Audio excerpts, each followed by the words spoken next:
Avec mon mari, on avait une vie tranquille, c'était presque plus la peine de se parler. Alors bien sûr, on avait nos amis de notre âge, on se recevait, on marchait beaucoup. Puis on faisait beaucoup de vélo aussi. Avec les montagnes, c'était du sport. Hein. Je peignais tous les matins, je peignais. J'étais dans le bureau ou dehors, ça dépendait. Vous regarderez la salle à manger.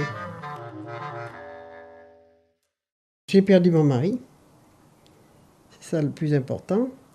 Et en plus, il me fallait quelqu'un pour la nuit.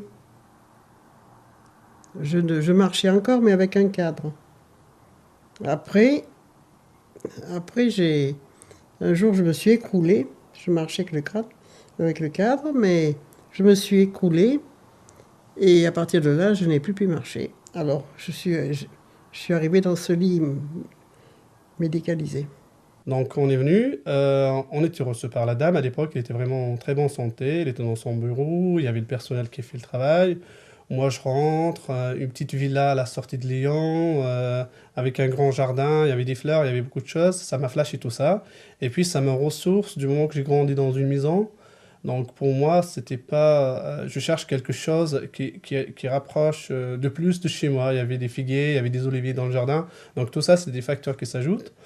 Donc on a eu l'entretien avec la dame, voilà, elle était d'accord, et c'est parti de ça en fait. Alors, ce qui est important, c'est que les candidats soient adhérents au projet. Hein, c'est-à-dire que ça ne peut pas correspondre à n'importe qui de cohabiter avec une personne de génération différente. Donc les personnes âgées, très souvent, ce sont les enfants qui me contactent parce qu'ils recherchent des solutions pour permettre à leurs parents de rester à leur domicile, hein, parce qu'aujourd'hui c'est un vrai choix de vie, et donc de mettre en place une organisation la journée et la nuit pour permettre cela. Voilà.